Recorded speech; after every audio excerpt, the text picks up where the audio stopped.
So this is the first day, full day that I had the Honda CB500X. So this is riding through the town where we live and going up through the town. There's a back road that I wanted to take. I've uh, never really been on it, and I knew that it turned into dirt and gravel, so I figured there'd be a good opportunity to check out how the adventure bike riding experience is. Never really ridden off-road, so I figured, well, it should be interesting. But like I said, this is the north end of the town. Come up this hill, and the elementary school is up here on the left, where this little stairway is here. And then continuing past here, some of the kids are walking home from school. They're always friendly and yell out hi, hello. It's always nice.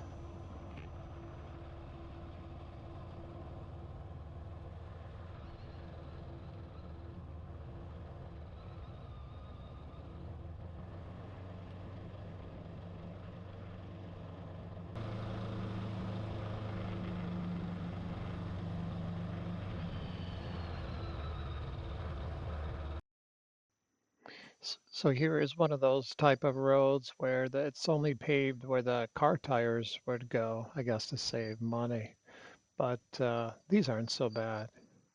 Sometimes where two roads meet during construction, it's not even. So you got to be careful because it'll either go up really fast or you're going to go down and it's like a big bump, almost like a speed bump. So you have to be careful.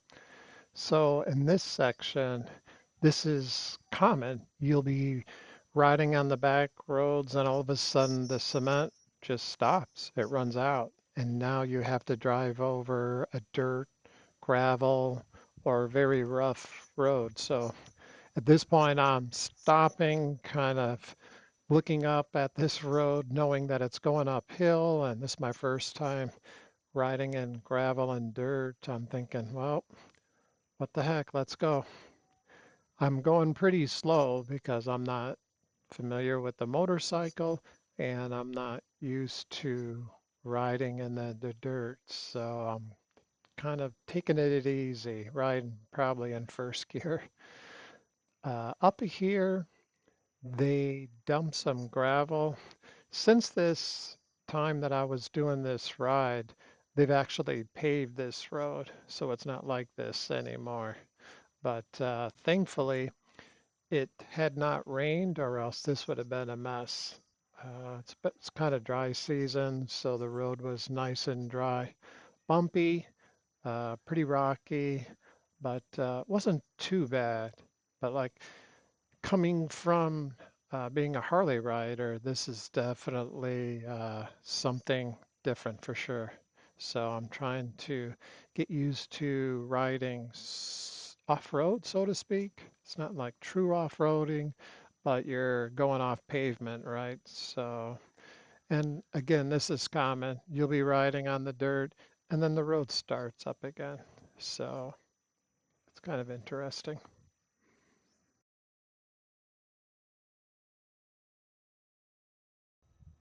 So this back road's going to end into a little bit bigger of a main highway.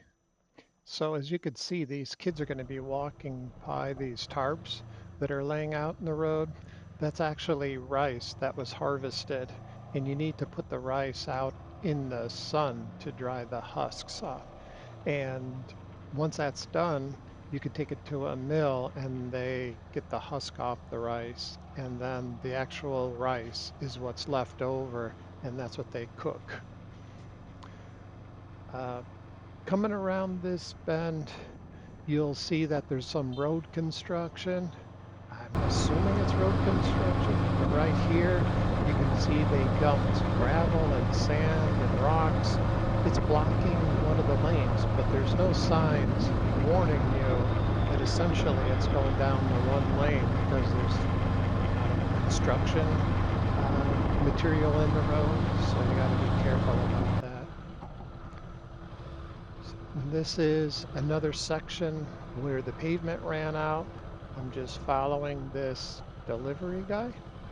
They have these big plastic, almost like milk cartons, but they're much bigger. And that's how your packages get delivered.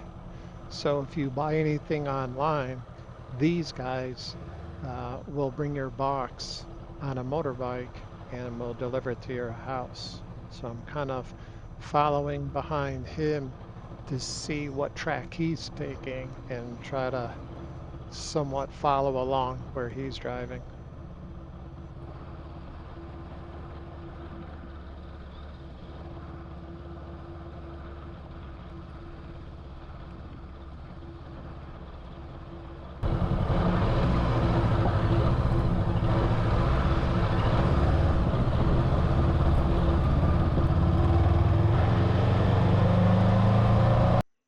As you can see, here's another section with some tarps laid out on the road with the rice out drying in the sun.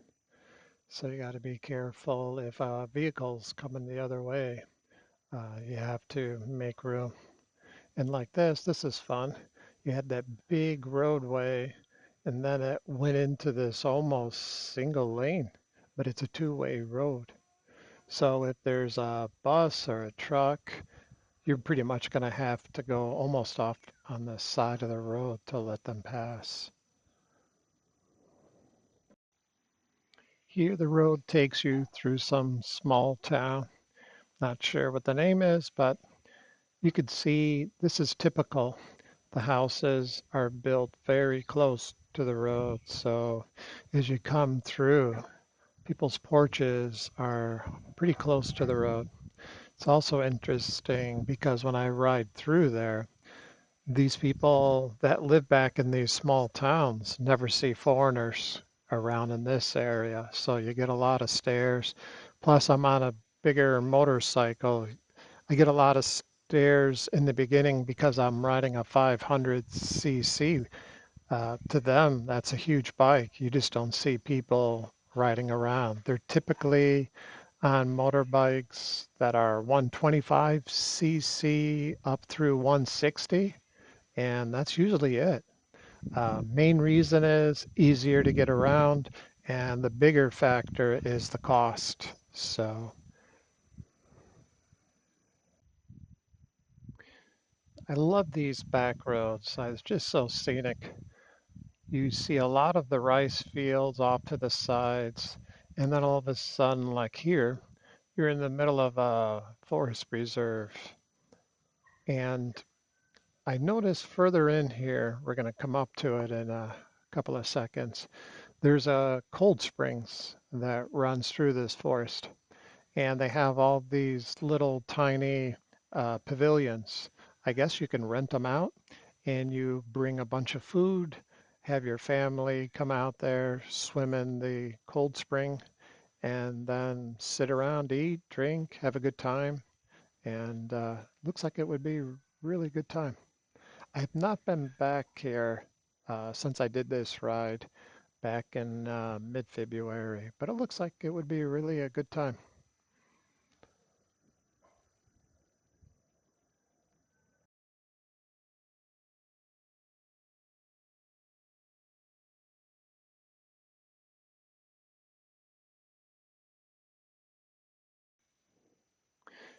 This is an example of rice fields. So that green, grassy like stuff growing off to the left and the right is actually rice. It's not harvest time yet, so this is about what it looks like during peak rice season. So it's kind of like being back home, riding, looking at cornfields all day while you're riding, but here it's all rice fields.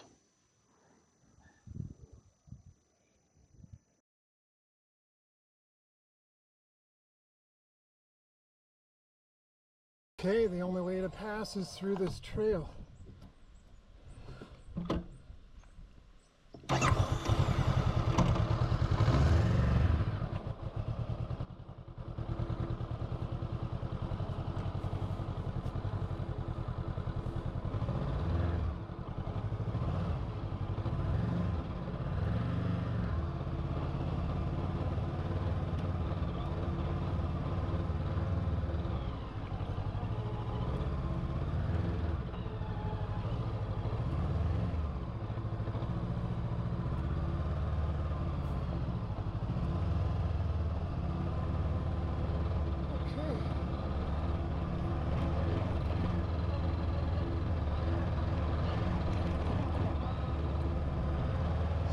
See, at this point, the cement roads ran out, and the gravel is getting a little bit more rough, the roads, and there are still some mud puddles here that I'm trying to avoid.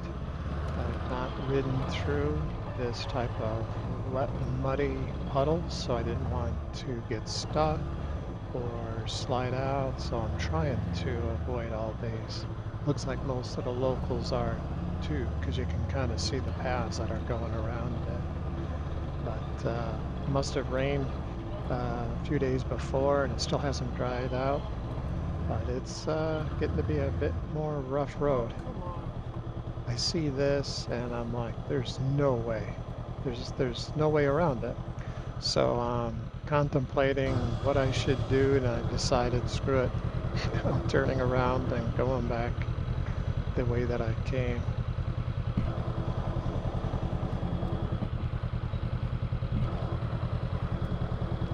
It's actually not that easy to back up this heavier bike when the road is not even and it's dirt and rocks that are getting in the way of the tires, so you have to use a lot of your leg power to push it through that. As you can see, there's no one around to help you if you get stuck.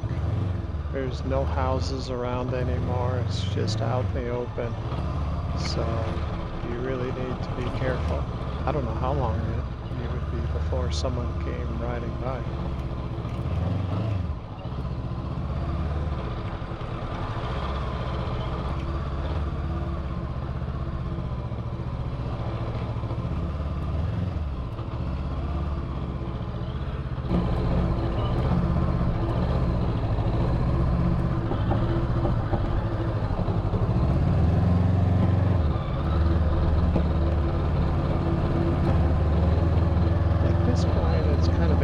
Because I had just come through this intersection not that long ago, and now I can't remember going back. Do I go straight or turn left?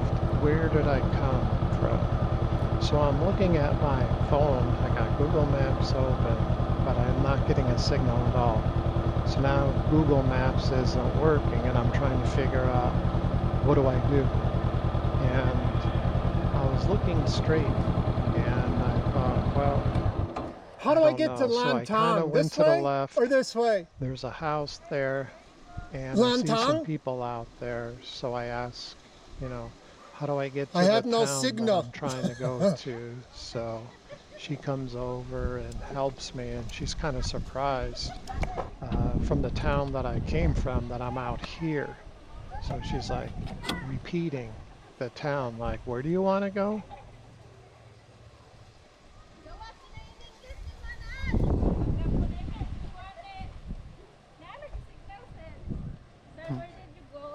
Lantang. Lantang? Okay. Lantang. This way or this way? Lantang? This way? Oh, yes, this way. Lantang. Okay. Lantang? Yeah. Thank you. Salamat. Kawan. Sige, take care. Yeah, no signal. Lantang. Yeah. Over there is Carmen. Yes. And now I go to Lantang. I didn't know which way.